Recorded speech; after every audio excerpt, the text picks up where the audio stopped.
on the ArgusoogRadio chat room so we can gather any of the questions from the chat room, and Hans will probably post some of them too. So we're going to continue here with the program.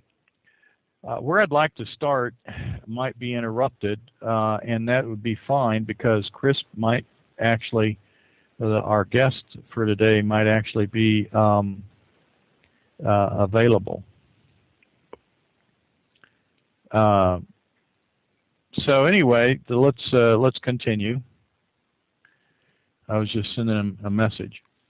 I've got a list of predictions, and I want to go over those and discuss those in detail. And then I want to go over a little bit of where things are. Best I can get you information from the Waterman files.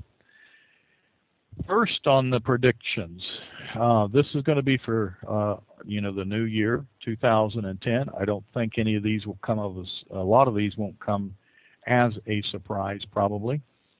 However, some of them may, and some of these are not hard to predict because I already have actual information that they are going to occur. So that's kind of cheating, isn't it?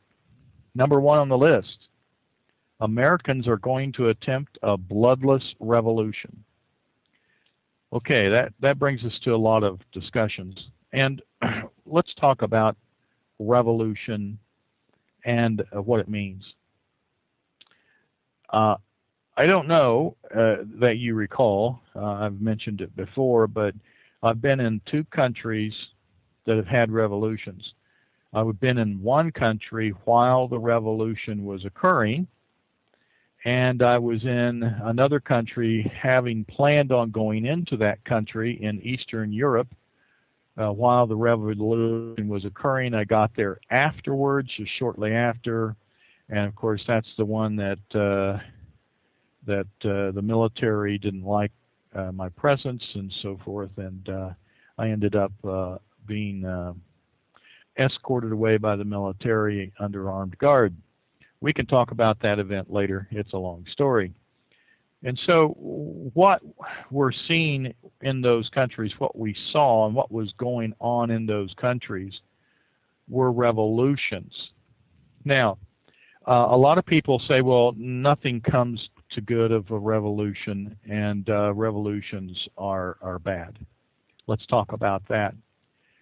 And how I want to define revolution from my perspective of an understanding what a revolution is that it is not a rebellion. Rebellion versus revolution. What would that difference be? Well, for one thing, a revolution is more spontaneous, and it'd be something that has maybe a lot of misdirected intentions. It could be started by covert activities of an intelligence agency, and it tries to start or to destabilize a country. And a lot of times they haven't got any authority there as far as they're out of their jurisdiction of control, and they're meddling in the affairs of the autonomy of a whole complete recognized separate nation from where they're from. That's not always what a rebellion is.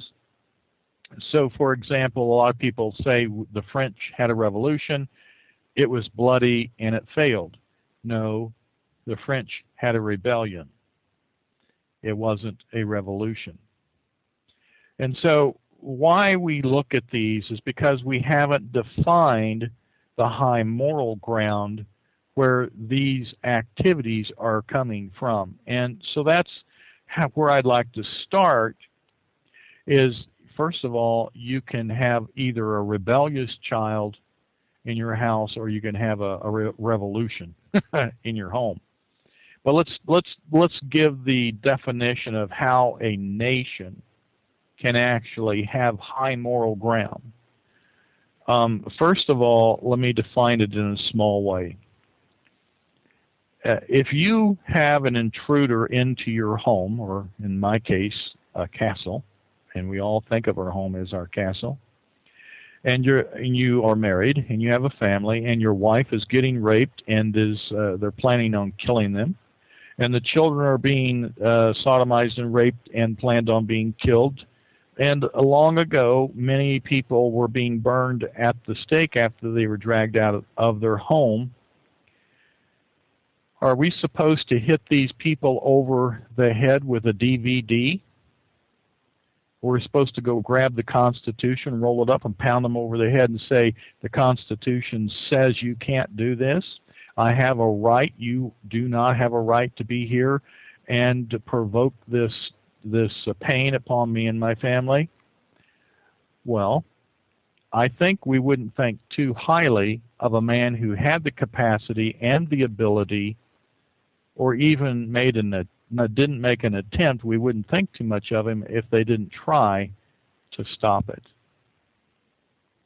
Isn't non-participation, isn't no action guilty of what has been action?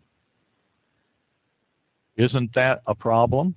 Isn't it a wrong to know that something is wrong and you should not be involved in stopping or trying to stop it? Well, that's how you take the high moral ground. Many criminals oftentimes will not listen. They stop only after they're told you have a weapon that can stop them, or you brandish the weapon or the shotgun or the handgun. They might stop then, but even then they may not stop. So what we need to do is to first of all take the high moral ground as a nation. Well, how do you do that? Well, nations can be plundered. Nations can be attacked in the same way. Nations can have masses of people killed. Masses of an attack can come upon a nation by and large, say for example, by a biological attack. Isn't that war? That's what we call an attack. Are you going to run up to the evil people that are causing the problems in your nation and bang them over the head with the law and say, stop, stop? You're going to hand them some of your favorite DVDs and say, watch this, you're not supposed to do this? How does that stop tyranny? Is that the only thing people out there think? You know, there's so many people out there go, well, that's what they want us to do. No, what they want us to do is roll over and stop fighting.